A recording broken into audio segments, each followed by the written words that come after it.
Hi, and welcome to Teletalk. I'm Liv. And I'm Ben. And on this episode, you'll hear our carefully considered and not at all random thoughts on a show we like. There will be spoilers. This podcast is for entertainment purposes only, but we're giving ourselves an age rating of 15 and above. But you're welcome to make up your own mind. Listener discretion is advised.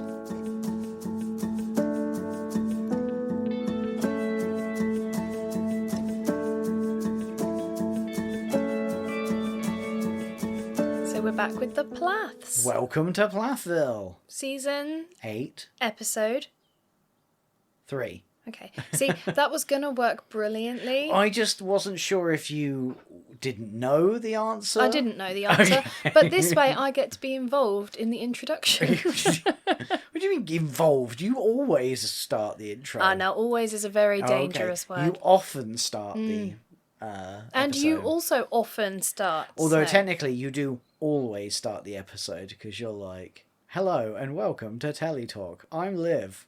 And I'm Ben. Go on.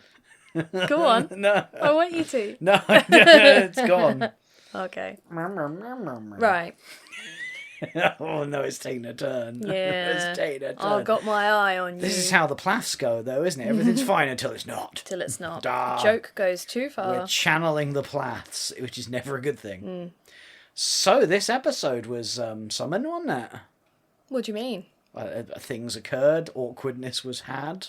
Yes, I largely enjoyed the episode and then it got cringy right at the end, and I'm left with expecting even more cringe next episode. Was the cringe proportional to how much Barry there was? Yes. More Barry, more cringe. Yeah. He is the cringinator. Honestly, even the lunch that he had with his kids was a bit cringy. Lunch? Oh yeah, he did have lunch, didn't he? All I focused on was the booze. Oh. But that is the start, isn't it? Like, he goes for drinks and pizza. Yeah. And he's very much at pains to go, very infrequently do we do this. Well, to be fair, they're all spread across the four winds of the country. Mariah, so... for sure. Yeah. It was so really... I believe them when they say it's rare. It's only when the cameras roll. So yeah, he has his drinks and pizza with his two oldest sons, Ethan and Micah, and Mariah. God, she was having to work hard, wasn't she? She was holding that thing together. Well, Micah started it by like, well done to Ethan for saying his first word. Yeah. It's like, that did not help. Yeah. The thing is, I felt like they were a little bit chatty before she arrived. But that might have then been in my head, because as soon as she arrived, it went silent. Ethan wasn't. Ethan looked glum. I noticed it when we got the shot of Barry and the boys walking to the restaurant. And Ethan was at the back, staring down, frowning. Yeah. Hands in his pockets. And I'm like, my instinct was to go, oh wow, yeah, that's Ethan being proper angry. It's Ethan in a breakup, isn't it? We've seen it before. Are you suggesting he's depressed? Yes. And he's very much spreading it around. Like, it's funny, isn't it? Because you see him being this dour and sour, and yet the whole family are obsessed with his approval and they're really like, oh, he's wonderful and he's joyous. Yeah. And you're like, it shows you the dichotomy of how he is. You have to remember, though, that until he and Olivia were having problems and then broke up, he had only ever been happy-go-lucky. He'd been the giddy goose. Yeah. Yeah, it was interesting, this whole thing, because Mariah, this was an illustration of how, like, Montana has been the making of Mariah, it seems. I don't know if it's Montana or just space from her family. Yeah. Yes, because, like, reading between the lines a little, not even that between the lines, like, it sounded like they've been trying to get her to come back to Georgia. She was like, this is why I can never come back. Yeah. And like, the implication was that people had been actively trying to get her to come back. I don't know. I mean, a quick discussion might have been all it took to... Yeah. But, like, there's so much life and energy and, like, joy in her. Like, she seemed There's happy. a lightness about her, isn't there? Yeah, she's got that, vivacity and verve back to her. Like, she actually seems brighter. Yes. Like, it's like someone's put a spotlight on her a bit, which she didn't have before, and it's just so noticeable, especially when they sit next to Ethan. It's like contrasting. The thing is, though, just not wanting to move too much away from Ethan and his depression. Slump. Yeah, I don't know if it quite counts as depression, but, you know, he's definitely sad. And his family is still inviting him to things. They haven't changed their opinion of him. That's true. They're sort of still accepting him for the personality that he brings even when he's down. That's true. So I quite admire that, actually. Yeah, that's actually probably an underrated support structure of the Plaths in that instance. It's interesting, isn't it? Because it's never really seemed to have been a courtesy that was that we saw being afforded to Mariah. I don't know, they still invited her to stuff. They did, but they were also really down on her. I don't know if I can agree with you. Okay. Partly because I don't really remember. But also, it seems to me that Mariah is Ethan's biggest fan.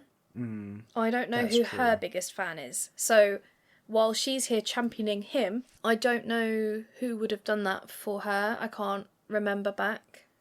Yeah, that's true. I think it varied depending, because Olivia was for a bit and Ethan was for a bit, Micah was for a bit. It varied. Everyone seemed to take turns being... During her low ebbs? Yes, it varied. But kind of going beyond the point. But then you there. sort of maybe undermining your own point if she did have champions. Maybe you're right. But yeah, it's really quite fascinating to see. And did you see Mariah's look when Barry was like, maybe I'll find a woman in Montana? Yeah. You're not a fan. No. Well, we cut to him and he's like, yeah, I'm just dropping in the hints so that they're prepared. Yeah. And I thought, yeah, they need that, actually. He knows his kids pretty well. It's sort of really fascinating, actually, the two complete opposite ways that Kim and Barry have gone about the whole thing, because it's been almost instant with Kim. Yeah. And she was just like, so I'm dating, because we see a clip of it later and everyone's like, gah! And you have to deal with it. And Barry is like, it's been 5 years. I can probably start dropping some hints. 5 years? I thought they said 3. Well, it's been 5 years. Kim said it's been 5 years since they separated. Right. So I don't quite know how... I wonder where the 3 years comes in, unless I've just made that number up. Maybe she's counting all the way back to when she decided she was going to leave, and then it took 2 years before she actually did. Maybe, I don't know. yeah, before Barry knew. These sort of things can get a bit It's been 5 messy. years for her, 3 years for Barry. I'm not entirely sure it's entirely over for Barry. Oh, it definitely is. You think so? I don't think he wants anything to do with Kim. He just loves being there and being annoying. Yeah, he loves winding her up. Also, I probably see a bit of myself, because I think when I'm awkward, I word salad, and Barry word salad's a treat. But yes, Mariah gave the face of someone that was like, no, I'm not moving back. Oh God, I didn't consider they'd move to me. Yeah. That wasn't a thing I thought of. Yeah, no, you're right. That was her face. Eyes pop out of their sockets. Bless It's her. brilliant. Ethan, no reaction whatsoever. He's No. just in his own head thinking about Tegan. Yeah. Yeah. I'm kind of actually now looking forward to him going after her. Yes, Like, because at just least he'll go. be doing something. He'll have an activity. To be fair, from the clip that we see from the next episode of the guy who owns the garage that he's always working on his cars at, sort of basically going, I will give you my business. And he's like, no. I've got to be over there. And I'm like, he loves her more than cars. I know. That's how you know. To be fair, that is profound. Yeah. That's big stuff. You find you a man that looks at you like Ethan looks at his cars, and you'll be happy. I look at you like Ethan looks at his... Well, maybe not exactly like Okay, that. let's not go there, shall we? But yeah, so... When did Micah go for cowboy chic, by the way? This season. I kind of like it. I like it. It Yeah. suits him. He suits a beard. Yeah. He does. I mean, the cowboy hat is personal taste.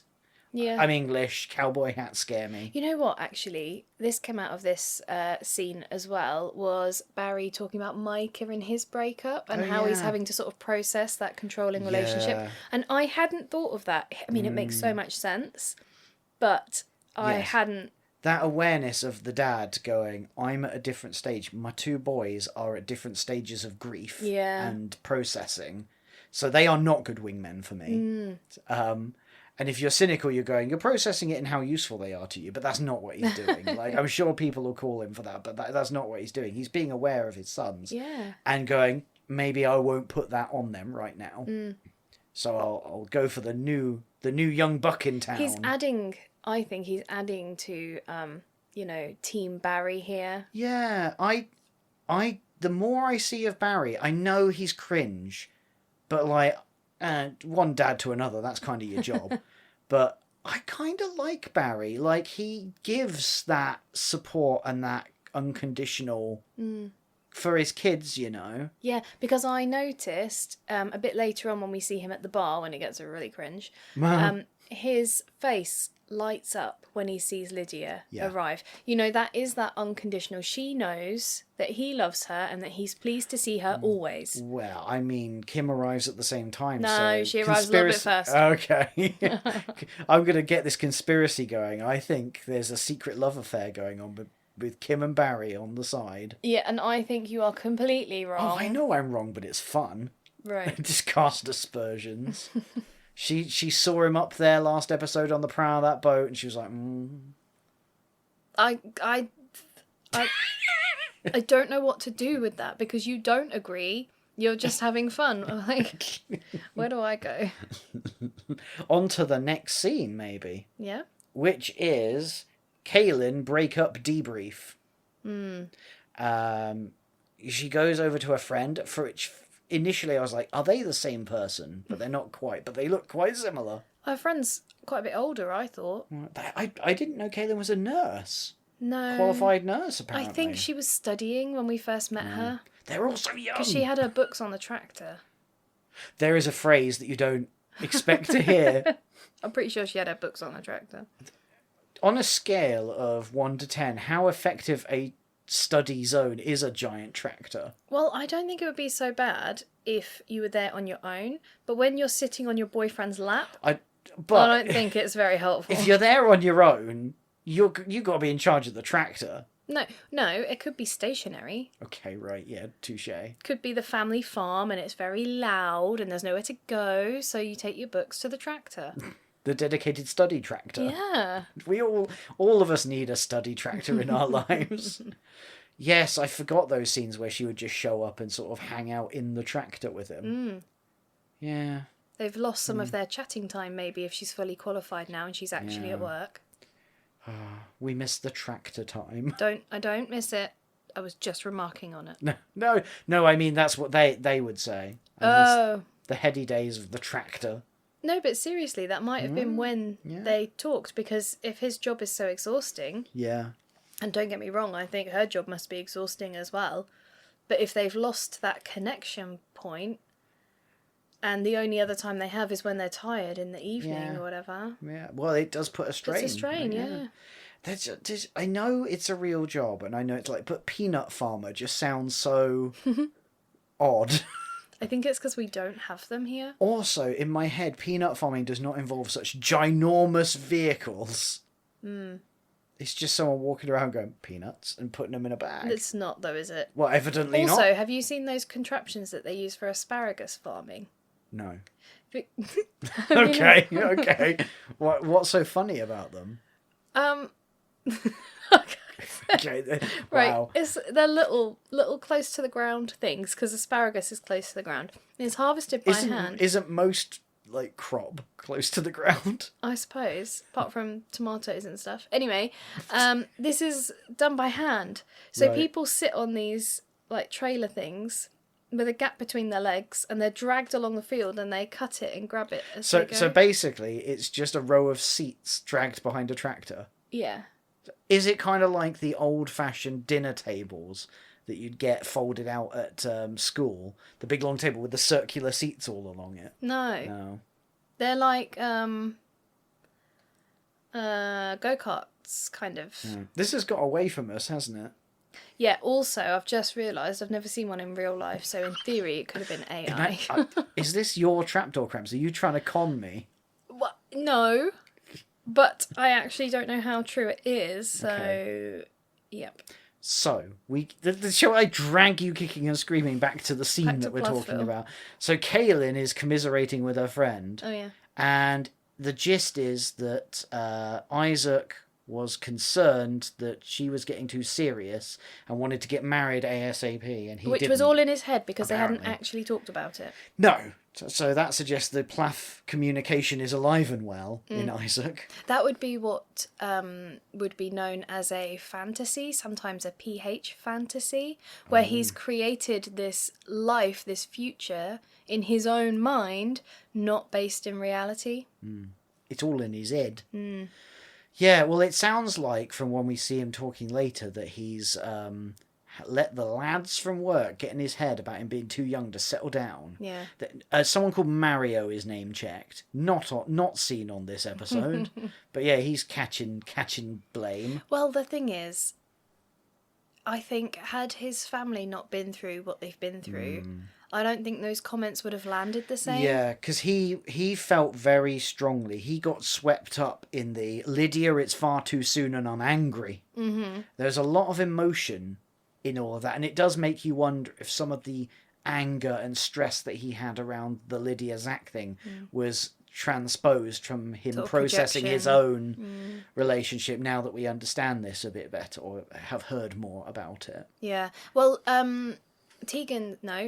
Kaylin's friend, God, they both had girlfriends at the same time. Kaylin's friend, whose name said, I've forgotten. Yeah, I don't know what her name is, said that he has been exposed to a lot of relationships ending, and she listed his parents, and then she missed out Ethan and Olivia, but Ethan and Olivia being a big one, because he was still a child at home during all that turmoil. Well, and bearing in mind as well, you've got that massive storm cloud following Ethan around at the moment. Yes, Ethan and Tegan, another recent breakup. Yeah. So that's Ethan twice, and Micah. And Veronica. Yeah. That whole thing. I mean, that trauma has a blast broke his brother's radius. face over that. Oh, yeah, it's easy to forget that, isn't it? But yeah, so there's a lot of emotion whirling around. Yeah. And he dumped her, and she is upset about it, understandably. But what did you make of the whole, he rang her parents to apologise and say he'll always love their daughter? I thought that's a handy gateway back in. And get how the right parents were you? on side. Yeah, I know, because then it turns out he does want to get back with her. He regretted that pretty much by the time he got home. Yeah. Yeah. And, speaking as a former young lad, I've made decisions that I've made in haste. I've never done that. But, you listen to advice and then you regret it and you do stupid things. So, that buyer's remorse is real. So, it seems like she wants to forgive him, though, but it's going to take some time to build up the trust, which is understandable. What's really interesting about that, I thought, or I felt like I clocked there, was that she was open to forgiving him. But the interesting situation is that social pressure, because her friend is like, I don't know, you're always going to have that doubt, and really, if a man knows, and so you're never going to really, I don't think he's right for you. And you can see her going, but I'm getting back That's with him. not what she wanted to hear. I'm getting back with him though, aren't I? And so there's going to be that tension there of that always lingers. Yeah, that friendship won't be the same. No, because I mean, I've made the mistake of when people have asked me for my opinion on relationship stuff, and Including I've taken my friends. Yes, and I gave them on it. Well, if I got asked as a man, what do you make of this situation? And I told her, and that was not what ultimately she wanted to hear. Sometimes, though, reading between the lines of what people actually want from you is quite important. Not my strong point. No. Anyway. Yeah. But yeah, I thought that was an interesting... I noticed it in that. Yeah. No, I thought the same. And it's interesting because we see in a later scene Lydia and Kim talking about the Isaac situation. Oh, yeah. And Lydia is like, oh, I'm glad he did that. I think it was the right decision. Yeah, no, but she goes on to clarify. She says, I'm glad he did that if he didn't feel it was right. And I hope that in time, if they both sort their stuff out, that they would be able to come back together. Yeah, that's true. So it was more rounded than just that was the right decision. Fair enough. So yeah, there's the gist of that. Lydia is seemingly always pro people. She will be on everyone's side.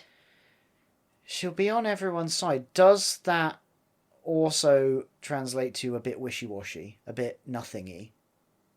It can do, I suppose, but that would be the unconditional positive regard for people, like Barry does. That's true. Yeah, in that context, fair play. Because I was a bit like, is she always really worried, like always wanting to everyone to be on side and be happy, so she qualifies everything and plays all angles? I think the thing that does her damage is with her mum. Because she'll stand up for herself. We've started to see that this season.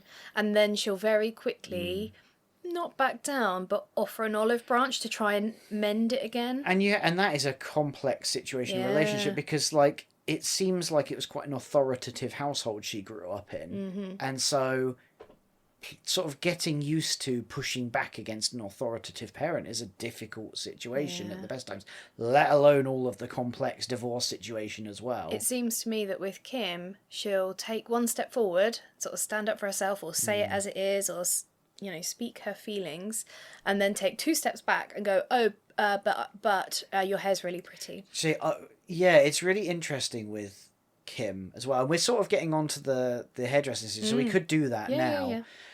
I thought it was really interesting because there's a lot of stuff in that conversation. But one thing that I thought, to me, felt very Kim in behaviour was towards the end where... Was it the crying? No. Like, I accepted the crying. That seemed genuine to me. Like, oh, really? What did you not think? I felt that there was a lot of emotion there. Because the more I see of Kim, the more I think...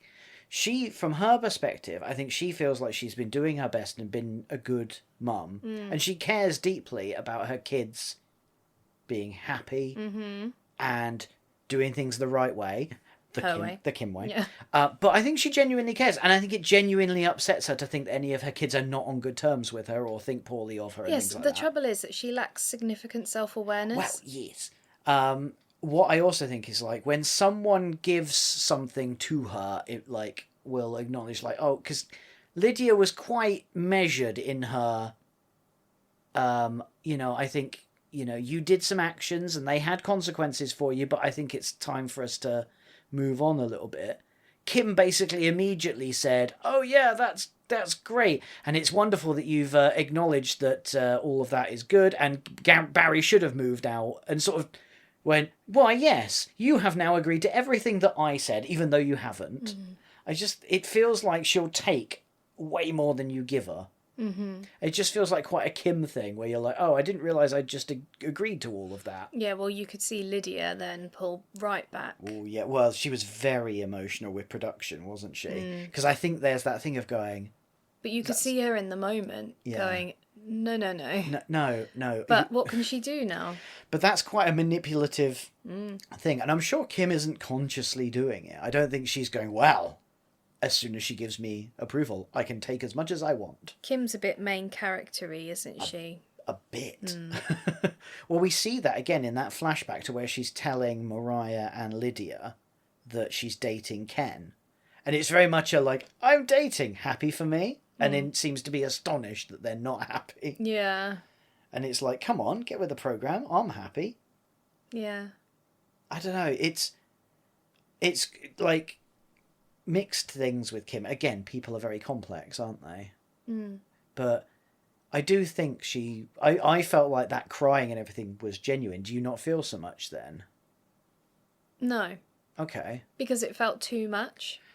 Okay. So, again, this was Lydia taking 1 step back, or 2 steps back from her 1 step forward, and going, you know, if you wanted to take the next step with Ken one day, implying marriage, then that would be okay with me. And she's really loud and high-pitched and dramatic. And I thought, okay, like, where's Lydia in this? Oh, well, she's offered this to you, and you've stolen it. You've snatched it out of her hand. Yeah, I hadn't thought about it like that. That's true. She wasn't gentle with it. You know, that could have been a really tender moment. And it was. It was very delicate. And I feel like she crushed it. I think that's a really good way of putting it. Because Kim is not...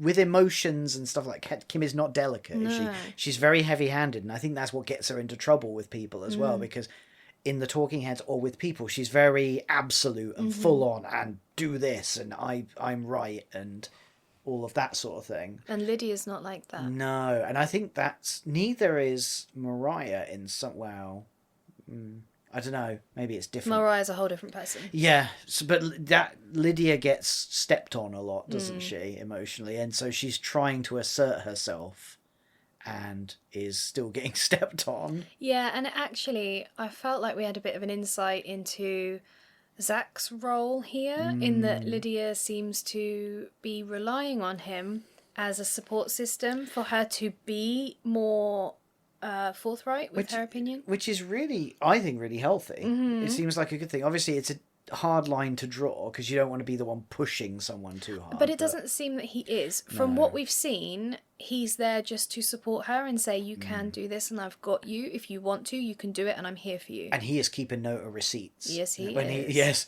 When he's like, well, like we see Barry for meals every Sunday and Kim only contacts us every now and again when she wants something. Like a haircut. Or to do because something. He brings it up because of the haircut. He's like, oh, you did a haircut. Right, that's another thing that you wanted. Yes, that's I feel like that's telling, isn't it? And the production kept that in. Yeah, well, Kim, over the years, has been very good at losing those receipts. Or invalidating them, voiding them, maybe. And I don't think Zach's going to let that happen. Yes, but the thing is, I think the same was true of Olivia. Yeah. And Kim managed to see her off. Yes, but the thing is that Olivia brought emotion, which is fine, but emotion was invalidated by the family. Zach is not bringing emotion. He's very calm, collected, and factual. Well, and of course, they tried to see him off, and he won. True. For now. And that might be the difference between a male partner coming in and a female partner coming in. Well, this is true. This is a new one, isn't it? Well, without knowing what happened with Hosanna, for example. And, she doesn't want to be they're still together. Indeed. And she's not with the family much. So, but we don't, whatever. It's just that sometimes in families, they can receive partners differently depending on their sexuality and their gender. I want to talk about the haircut. Okay, well, we're there. I enjoyed your reaction while watching the haircut. She's doing that wrong. You tensed next to me when she first. I saw that hair, pulled that hair forward, and I felt you tense, and you just went, "She's cutting that in the wrong place." Yeah. And I'm like, I don't know what. So with that do-it-yourself hairstyle, that front bit of hair is a very specific piece of hair, and it's meant to be brought round right to the middle of the eyebrows, right at the front, at the top of the nose. Not 5 foot from your head. Not right at the top, yeah. And I was just watching it going, oh dear. Oh no. She flipped it over the front of Kim's head and then had sort of held it out, I would say, 3 or 4 foot from her head? Well, I don't know. She's and got then long just hair. went, I'm just going to snip off this half a foot, 6 inches off the front. And you were like, oh God. Oh no. And we've never really watched a horror movie together. But we did watch a movie called Red Sparrow with, was it with Scarlett Johansson? God, no, that wasn't Scarlett. The one that was in Mocking. Yeah. The Hunger Games. Whatever her name was. And that was rough for us. Oof. Yeah. And I think you reacted more strongly to the haircut than you did that movie. Well, that is because during that movie, I closed my eyes and stuck my fingers in my ears and refused to watch it hear it until you told me it was safe. You couldn't look away from this. It was like proper, like, oh God, it's happening. Yeah. And then I was like, oh, it's probably not that bad. And then Lydia puts it down and just starts going, I don't really know. She's talking to the camera like, uh-oh. And laughing and going, oh, and just really hacking funny. away. And I was like, okay, yeah, I can see it now. Because she is just hacking at it. Like, that would be what I do. Well, did you notice when she first let it down and sort of flipped it back, you had 2 very distinct layers, vertical lines going across. It was sort of the opposite to... like I noticed that Kaylin had a really straight line. Yeah, she's to the got bottom of blunt her ends. hair. Yeah, Blunt ends. So that's a thing. that's a thing. That's a thing. This is not a thing. This is just wildly the one thing that she could have done to made it more amusing if she'd have just pulled out some secateurs and just started going. They were really big scissors, weren't they? Well, there's really big They hair. look like dressmaking scissors. They were so big. I mean, it's the Plaths. They might well like Lydia might only have dressmaking scissors. They are sharp scissors. Yeah. And there was this thing of like Kim's going to the bathroom to go and look at her hair, and I'm like, and Lydia looks nervous as fuck. Yeah. And I'm like, any parent worth even slightly their salt would be like, it doesn't matter how bad it is. You go, oh my God, thank you. That looks amazing. And then you go, anyway, gotta go. And then immediately go to the hair salon. Yeah. But instead, Kim does go, oh, it's lovely and wonderful. And I'm like, either she's great acting or she has no idea what looks good. And what's brilliant is they obviously then immediately go straight to the restaurant. Lydia takes her straight there. There's no chance to slope off. Oh, does she take her straight there? Well, if nothing else, she's showing off the hair at the restaurant to everyone. Could have been a couple of days in between. I mean, it could have, but I mean, she's plainly doing that while the lads are out talking wingman techniques. So, but yeah, that was traumatizing for you, wasn't it? Are you okay? Yeah, I'm fine. It's not my hair. Is Kim's hair okay? The thing is, though, I really felt for Lydia because I have been put in charge of cutting people's hair because reasons, and I'm not a hairdresser. I'm not trained in the slightest, and there is sometimes that panic moment of, oh my God, what am I going to do? How am I even going to make this look half decent? Because Lydia said that Kim had said, can you cut my hair like you had your hair a couple of years ago? No, she did her own hair. Yeah. So Lydia was saying she did her own hair. Kim loved it and wants Lydia to do it to her hair. And I'm like, that must be so different though, cutting your own hair. Like, cutting your own hair, I'm like, what? Yeah. Like, what? I've done that too. Really? Yeah. Of course you have. I've done it here. Over COVID, for one thing. How long has it been since I've had a haircut by someone who isn't you? Oh yeah, I cut your hair. I was very much the training point for you also being our dog groomer as well. Let me practice. You cut all of their hair. You cut our children's hair. So, you're as close to an expert as I know. I am very good at knowing what can go wrong. Right now, our youngest daughter has questionable hairstyle. Does she? Yeah. Oh, I like it. She needs to go to a proper hairdresser. Her hair has changed. When she was little, it was dead easy. Well, and now, I don't know what's happened. Well, As she's got older, the texture's all changed. I don't know what to do. So what I've learned is wet her hair and brush it forever, and then complain about how tangled it is. Flip it over the front of her hair, hold it as far out as possible, and cut at a random point all the way across. Then flop it on the back of her hair, get the biggest comedically large scissors you can find, and then just go to town until there's less of it. I'm sure she'll be thrilled with that. Can I cut her hair next? No, because the only lesson you've had is from Lydia. I've watched you cut the dog's hair. Not a feminine style, admittedly. No. You didn't so much cut my hair as shear me, really, did you? What are you talking about? I've done loads of different styles on you. That's true. Like, I was thinking back in the day, but yeah, my hair's long now, isn't it? So yeah, and I used to cut it for you, all in this style that you liked, an undercut with long lengths on the top, and then you were like, just cut it all off, number 4 all over. Oh, right. Well, I don't know what the styles are. I like my hair to do the thing. And now you've got long hair. Now I've got long hair. So now I have to do it a long style. Oh no, I'm in danger when you're flipping it over the front of my head. Layers. You're like, it's hair cutting time, and you bring out these giant scissors used for like cutting the ribbon at an opening ceremony. You'll be fine if I put the hair bubble at the top of your eyebrows. If it's anywhere near the top of your forehead, we got a problem. Okay, good. I'll try and remember that. You're probably due to cut my hair soon. Anyway, admin. House admin. So let's travel back in time to what were we doing? What was? Oh yes, Ethan has a sing along at the farm, which was, I guess this was kind of trying to make Ethan's image feel a bit softer again. I don't know. What I liked was they call them the Little Sisters. So it's Amber, Cassia, and Mercy. Nice. And he says, "Let's do a song." And I think it was Amber says, oh, I need to sit in the middle, because that's clearly how they hear each other. The voices have to be in the right place. Oh, is that why it was? Yeah. I just thought it was weird sibling stuff. No, I thought it was so cute, and they obviously sing together a lot. Plath family band though, isn't it? I know, but that was a moment, because it's from the kids. Yeah. So it feels more genuine. And to be fair, that was good singing. Yeah. I mean, from my uneducated ear, it sounded nice. It was pleasant. I'm pleased that Ethan wasn't singing, because I'm not a fan. No. I mean, I'm sure he's perfectly technically fine, even just not to my taste. Okay. Especially when he's glum. I just like the kids singing. It's heartwarming. There's a fine line between creepy kids singing and good kids singing. What, like, we'll go down to the... Yeah. Oh my god, imagine last episode's Halloween thing, but with that over the top. I think that might have killed Mariah. And then you have to have a swinging by itself in the dark. E or E. Yeah. Hang on, why was Mariah so scared? She sung about circus clowns and stuff. She had a song called Circus, didn't she?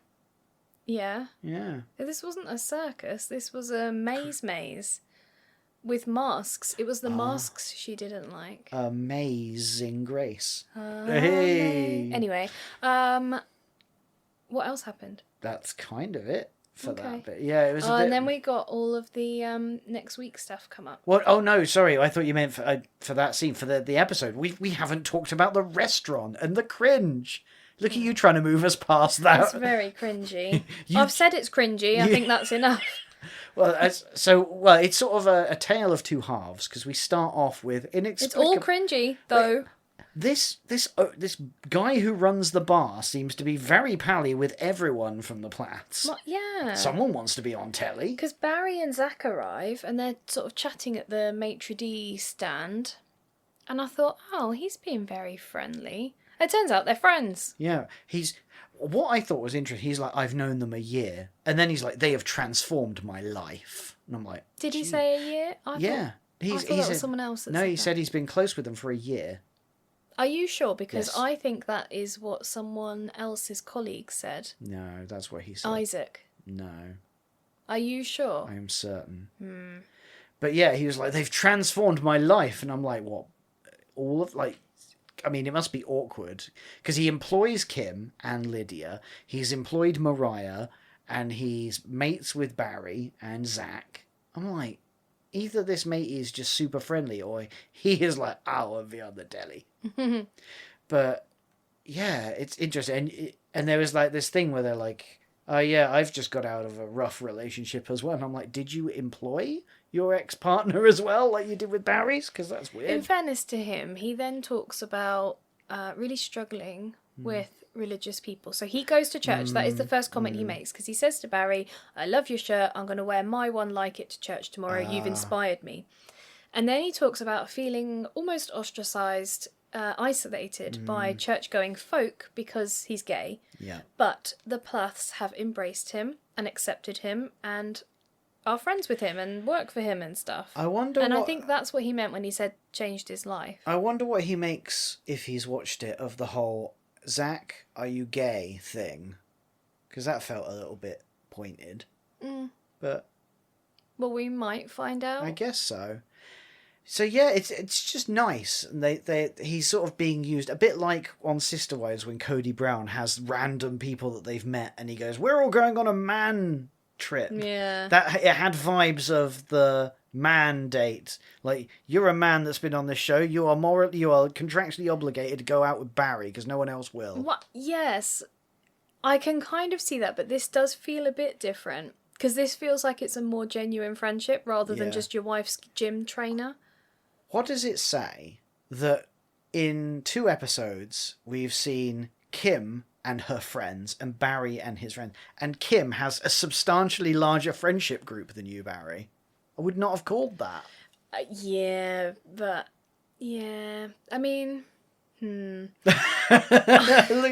You're fighting, weighing this back and forth, aren't you? Because it's like, Yes, because I was going to say that sometimes a smaller group of close friends can be more valuable than a larger group of more distant friends. And of course, if we're discussing the cringe, a little of Barry goes a long way. I do see what you mean with the friends thing, though. So, yeah, if you've got good, solid friends, you don't have to have a big plethora of them. A panoply of them, if you were. Did you make that up?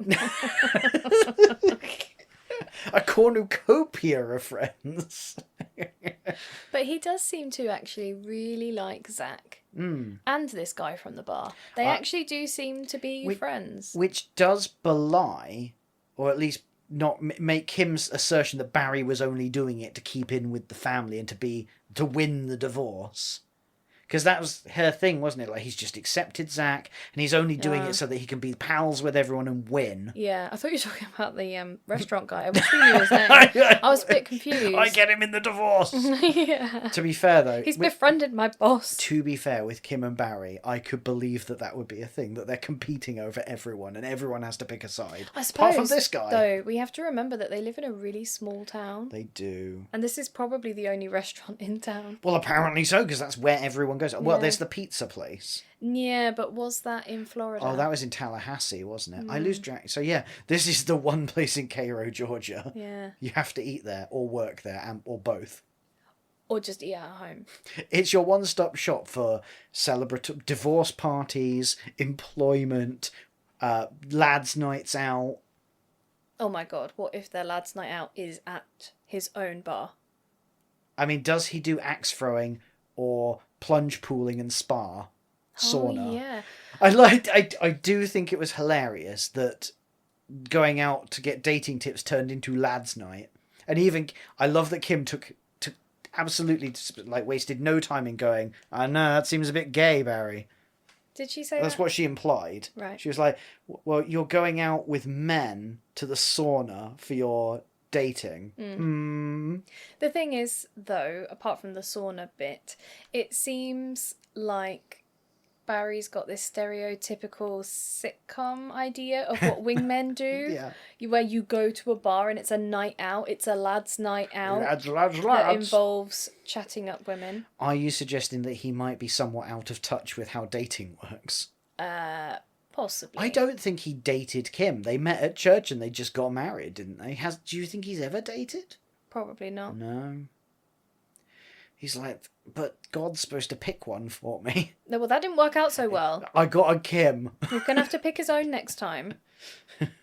Oh my God. I just had a sudden flashback to seeing the preview and he and Ken talk. Oh my God. Oh my God. I don't think I can watch the next one. It's so cringe. I was like, wow, this is the most cringe. And then Barry's like, no, hold my mocktail. And yeah, then there's that awful forced conversation between Ken and Barry. And Barry's like, I'm going to double down. I'm not going to ask him. I don't think I should ask him how his sex life's going. Maybe I'll give him some pointers. I'm like, oh God. I don't think they were talking about sex. They were.